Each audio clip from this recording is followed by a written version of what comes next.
오늘 말씀은 잠언 26장 13절에서 28절까지 말씀입니다. 잠언 26장 13절에서 28절까지 말씀입니다. 제가 읽고 마지막 절 합독하도록 하겠습니다. 게으른 자는 길에 사자가 있다, 거리에 사자가 있다 하느니라. 돌짝이 돌저기를 따라 도는 것 같이 게으른 자는 침상에서 도느니라. 게으른 자는 그 손을 그릇에 넣고도 입을 올리기를 괴로워하느니라. 게으른 자는 사리에 맞게 대답하는 사람 7보다 자기를 지혜롭게 여기느니라. 길로 지나가다가 자기와 상관없는 다툼을 간섭하는 자는 개의 귀를 잡는 자와 같으니라. 횃불을 던지며 화살을 쏘아서 사람을 죽이는 미친 사람이 있나니 자기의 이웃을 속이고 말하기를 내가 희롱하였노라 하는 자도 그러하니라. 나무가 다하면 불이 꺼지고 말쟁이가 없어지면 다툼이 쉬느니라. 숯불 위에 숯을 더하는 것과 타는 불에 나무를 더하는 것 같이 다툼을 좋아하는 자는 시비를 일으키느니라. 남의 말하기를 좋아하는 자의 말은 별식과 같아서 뱃속 깊은 데로 내려가느니라. 온유한 입술의 악한 마음은 낮은 은을 입힌 톡이니라. 원수는 입술로는 꾸미고 속으로는 속임을 품나니 그 말이 좋을지라도 믿지 말 것은 그 마음에 7가지 가증한 것이 있음이니라. 속임으로 그 미움을 감출지라도 그의 악이 회중 앞에 드러나니라. 함정을 파는 자는 그것에 빠질 것이요 돌을 굴리는 자는 도리어 그것에 치이리라. 마지막 절 다 같이 읽도록 하겠습니다. 거짓말하는 자는 자기가 해한 자를 미워하고 아첨하는 입은 패망을 일으키니라. 아멘. 오늘 우리가 읽은 말씀은 두 가지 말씀을 하고 있습니다. 바로 게으름과 또 말로 하는 그 악의 행위에 대해서 말하고 있고, 또 게으른 자, 또 말로 악을 행하는 자는 지혜롭지 못한 자다라고 오늘 본문 말씀은 말하고 있습니다. 이 13절을 보니까 게으른 자는 길에 사자가 있다, 거리에 사자가 있다 하느니라 라고 말하고 있습니다. 이것은 핑계를 대는 행위를 말하는 것이죠. 이 게으른 자가 밖에 사자가 있기 때문에, 사자가 있으니까 무섭고 또 내가 해를 받을 수 있기 때문에 내가 밖에 나가지 않는다라고 핑계를 대고 게으른 자를 말하고 있습니다. 우리가 이 핑계 때문에 이 게으른 것을 볼 수 있죠. 우리가 예배에 빠질 수 있는 이유는 너무나도 많은 이유가 있습니다. 피곤해서, 또 일이 바빠서, 또 갑자기 집안일이 생겨서, 또 마음이 편치 않아서, 그리고 또 멀어서, 추워서, 비가 와서, 더워서, 이렇게 수많은 예배에, 교회에 나오지 못하는 핑계가 우리에게 있을 수 있습니다. 그런데 우리는 핑계대지 않고 또 우리의 삶의 우선순위 가운데 이 예배를 가장 최우선순위에 두는 신앙을 가져야 합니다. 우리가 피곤해서 교회를 예배에 나오지 못하는 것이 아니라 피곤하기 때문에 우리가 예배에 나오는 것입니다. 예배 자리에 나와서 하나님, 너무 피곤합니다, 회복을 허락하여 주시옵소서라고 하나님께 간구하는 신앙이 우리에게 있어야 합니다. 우리가 바빠서 예배에 못 나오는 것이 아니라 바쁘기 때문에 하나님께 더욱 집중하기 위해서 예배에 나오는 것입니다. 하나님, 이러한 바쁜 삶 가운데서도 하나님을 바라보고 우리의 삶의 가장 우선순위에 예배를 두는 신앙을 허락하여 주시옵소서라고 우리가 기도해야 될 것입니다. 갑자기 급한 일이 생길 때 예배를 못 나온 것이 아니라 급한 일이 있기 때문에 예배에 나오는 겁니다. 하나님, 이 급한 일 하나님 해결해 주시옵소서, 하나님 도와주시옵소서라고 간구하는 신앙이 필요합니다.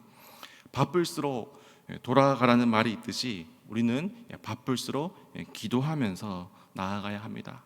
돌다리도 두들겨 보고 건너라는 말이 있듯이 돌다리도 기도하면서 건너는 것이 우리 그리스도인의 태도입니다.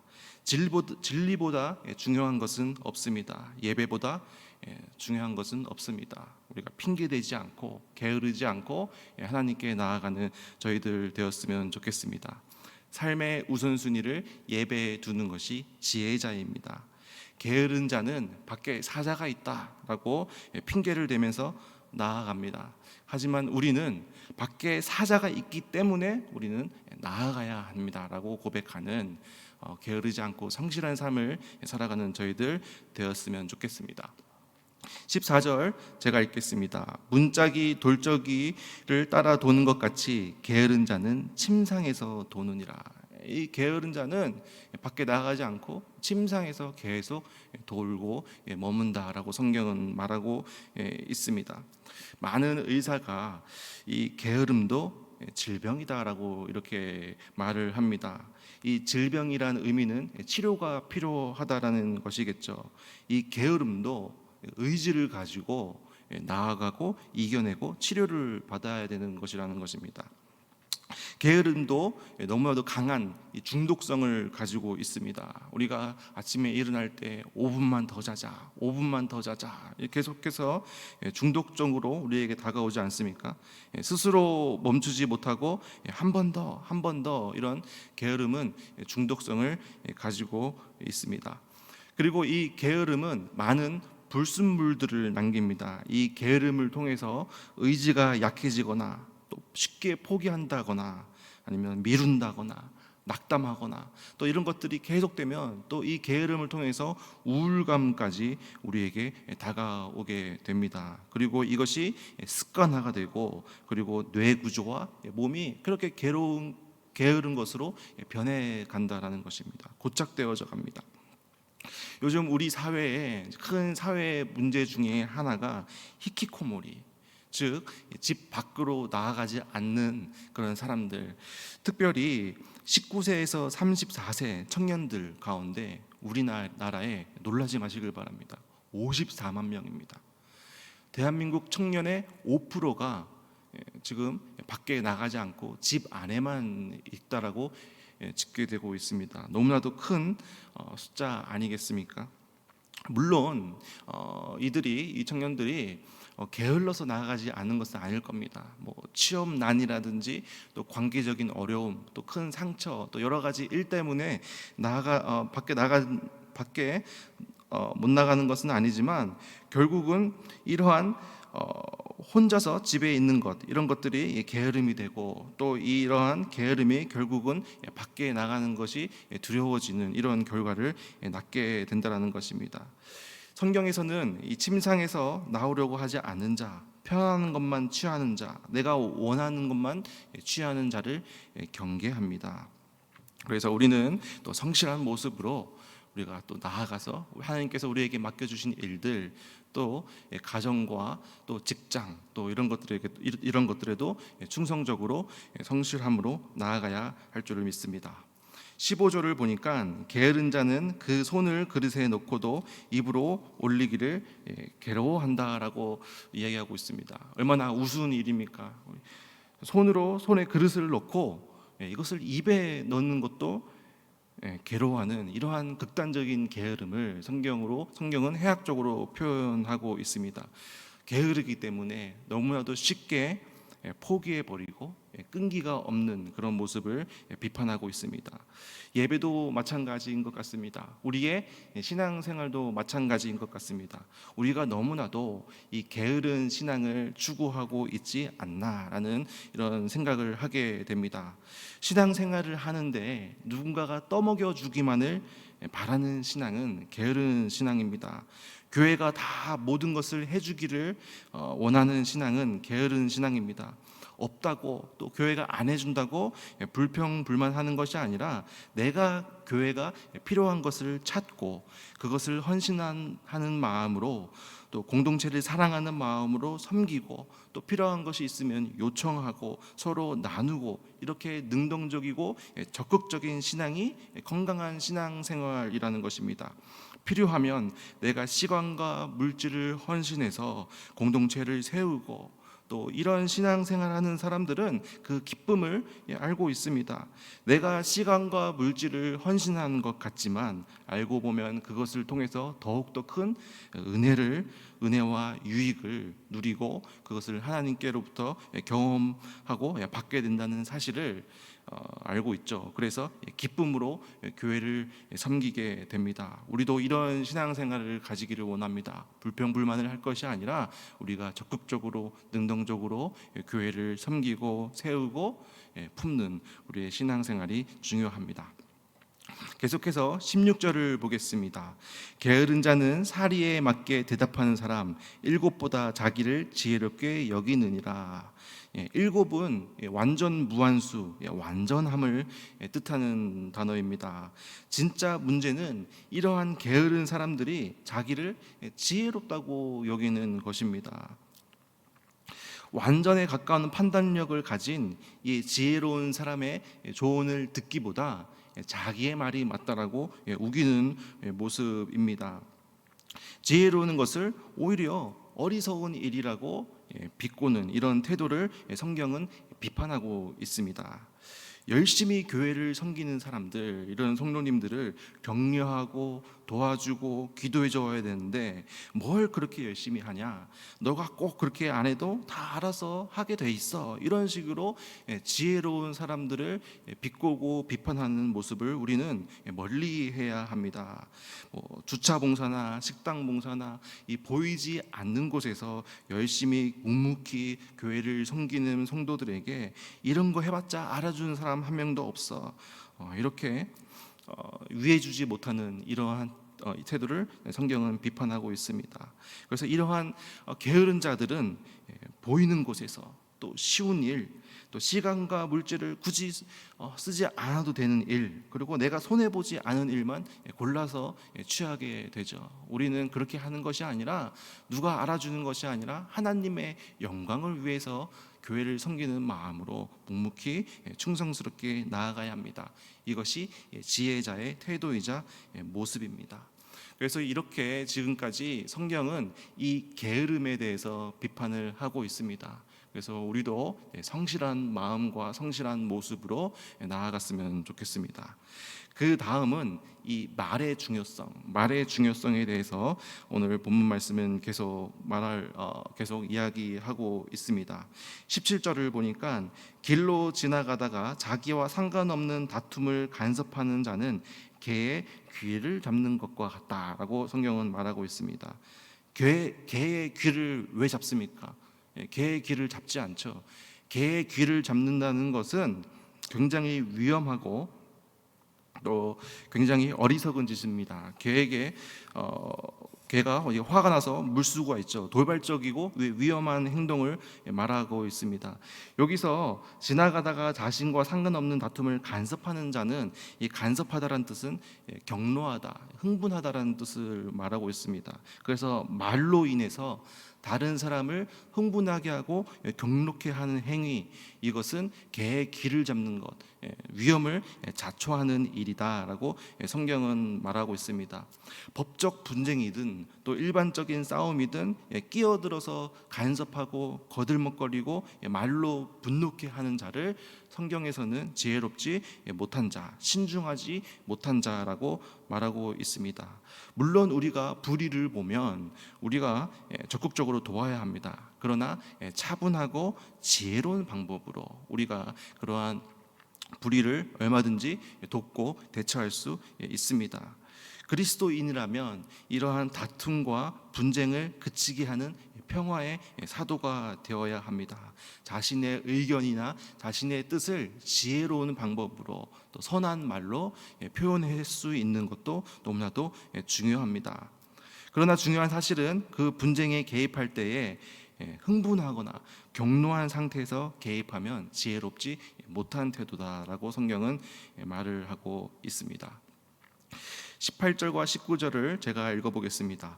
횃불을 던지며 화살을 쏘아서 사람을 죽이는 미친 사람이 있나니 자기의 이웃을 속이고 말하기를 내가 희롱하였노라 하는 자도 그러하니라. 길거리에서 횃불을 던지고 화살로 쏘서 사람을 죽이는 그런 사람은 미친 사람입니다. 미친 사람이죠. 생명을 가볍게 여기고 살인을 도모한 사람은 미친 자임에 틀림이 없습니다. 그런데 성경은 자기의 이웃을 속이고 말하기를 내가 희롱하였다 하는 자도 그러한 사람을 죽이는 것과 같다라고 성경은 말하고 있습니다. 이것이 무슨 뜻입니까? 이 말이라는 것이 이렇게 무섭고 말로 사람에게 쉽게 상처를 주고 살인한 것과 같이 사람을 말로도 죽일 수 있다라는 무서움을 성경은 말하고 있습니다. 우리가 어떠한 분위기를 위해서 또 유머나 또 가벼운 농담 이 정도는 우리가 할 수 있습니다. 그런데 때와 장소를 가리지 않는 무분별하게 내뱉는 농담, 너무나도 쉽게 말하는 것, 이런 것들은 상대방에게 큰 상처를 줄 수가 있고 살인 행위가 될 수 있음을 우리는 기억해야 합니다. 계속해서 오늘 본문 20절과 21절은 이렇게 말하고 있습니다. 나무가 닿으면 불이 꺼지고 말쟁이가 없어지면 다툼이 쉬느니라. 숯불 위에 숯을 더하는 것과 타는 불에 나무를 더하는 것 같이 다툼을 좋아하는 자는 시비를 일으키니라. 이 말쟁이란 말은 나쁜 소문을 퍼뜨리는 사람, 그리고 뒤에서 말하는 것을 좋아하는 사람을 뜻합니다. 그런데 물론 나쁜 소문을 퍼뜨리고 또 뒤에서 험담하는 사람도 나쁜 사람이지만 그에 못지않게 그 이야기를 맞장구 쳐주는 사람 또한 나쁜 사람이라는 것입니다. 만일 나쁜 이야기를 퍼뜨리는 사람 입에서 남에게 상처를 주는 이야기가 나왔을 때에 그것을 맞장구 치며 받아주는 사람이 없다면 그 문제는 확산되지 않을 것입니다. 그런데 그것을 듣고 맞장구 쳐주고 동의해 주는 사람이 있기 때문에 이 말이 마치 나무가 닿으면 불에 꺼지고 말쟁이가 없으면 다툼이 쉬는데 이것이 계속 확산되는 것이죠. 그래서 이러한 사실을 고려했을 때 도둑질한 물건을 받아주는 사람이 도둑질을 하는 것만큼 악하다라는 격언, 이 격언에 공감하게 됩니다.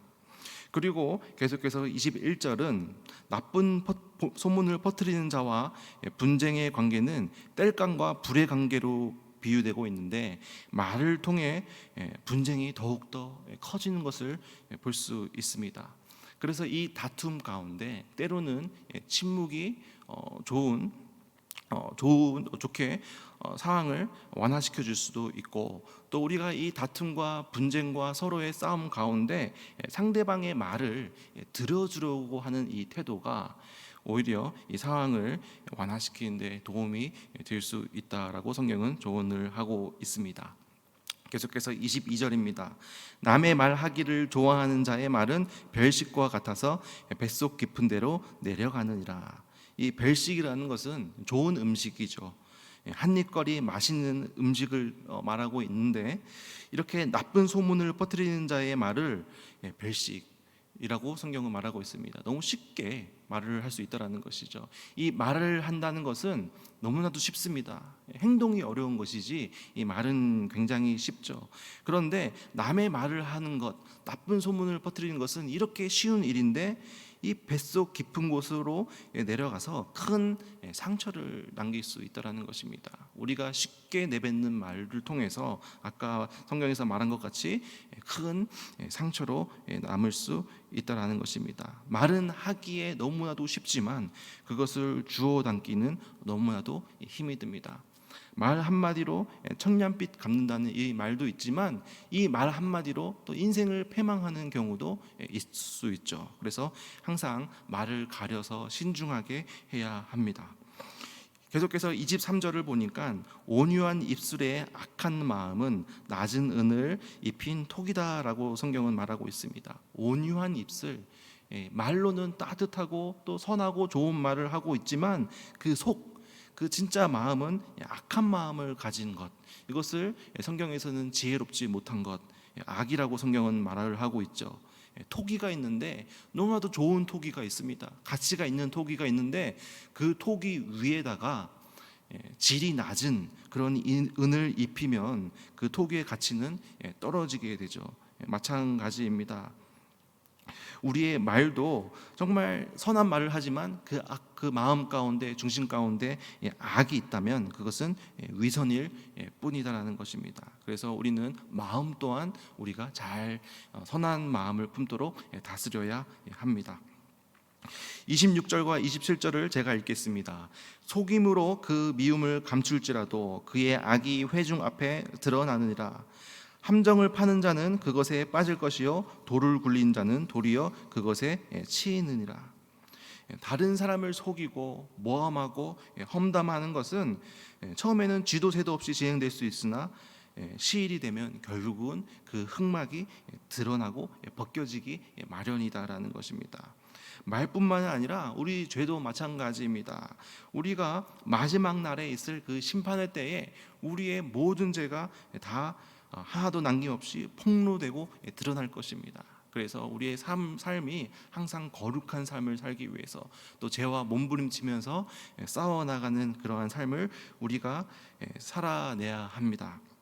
악인들은 악한 의도에 따라서 타인에게 불행을 안기며 큰 수고를 하지만 그렇게 큰 남을 해하기 위해서 한 수고도 결국은 그것이 함정이 되어서 자기가 빠지게 된다라고 성경은 말하고 있습니다. 이 에스더서에 보면 이 하만의 예가 있습니다. 하만, 이 왕족이자 이 페르시아의 아수르 왕의 총리 대신이었던 이 하만이 모르드게와 또 이 유대인들 이스라엘 백성들을 해하기 위해서 음모를 꾸몄지만 그 이스라엘 백성들을 말살하려는 계획을 꾸몄지만 결국은 그것이 수포로 돌아가게 되고 또 모르드게를 죽이려고 설치해 놓은 그 장대에 결국 자신이 매달려서 죽는 것을 성경에서 볼 수 있습니다. 그래서 내가 어떠한 악을 품고 그 악을 행하면 그것이 오히려 나에게 해로 돌아올 수 있다라고 성경은 말합니다. 마지막 절 28절을 보니까 거짓말하는 자는 자기가 해한 자를 미워하고 아첨하는 입은 패망을 일으키니라. 거짓말을 하고 남을 해하고 악을 행하는 사람은 결국 그 마음 가운데 그 악을 품게 되어 있고 그 악을 통해서 이 악은 결국 자기 자신을 해치는 행위다라고 성경은 말하고 있습니다. 그래서 우리가 항상 선한 마음을 품고 또 상대방을 사랑해주고 위로해주고 따뜻한 마음을 품는 것은 상대방을 위한 행위이기도 하지만 그 마음을 통해서 나 또한 유익이 되고 나 또한 하나님 앞에 선한 모습으로 살아갈 수 있게 한다는 것입니다. 그래서 우리 오늘 말씀을 기억하면서 게으르지 않고 성실한 태도와 자세로 그리고 선한 말로 선한 영향력을 끼치면서 살아가는 여러분들 되시기를 축복합니다. 기도하겠습니다. 하나님 감사합니다. 오늘 말씀을 통해서 또 이 게으름의 무서움과 또 이 악한 말의 무서움을 깨닫게 해주심에 감사드립니다. 우리가 하루하루 살아가면서 중성스럽고 성실한 모습으로 우리의 가정과 우리의 직장과 우리의 삶 가운데 나아가는 하나님의 자녀가 될 수 있도록 도와주시옵소서. 하나님 아버지, 저희들이 말로 너무나도 많은 상처를 주고 또 말로 너무나도 많은 죄를 짓는 저희들의 모습을 고백합니다. 하나님 아버지, 오늘 말씀을 통하여 깨닫고 정말 선한 말로 사람들에게 위로와 희망을 주고 선한 마음을 품고 나아가는 저희들 되기를 원하오니 하나님 역사하여 주시옵소서. 이 모든 말씀 예수님의 이름으로 기도드렸습니다. 아멘.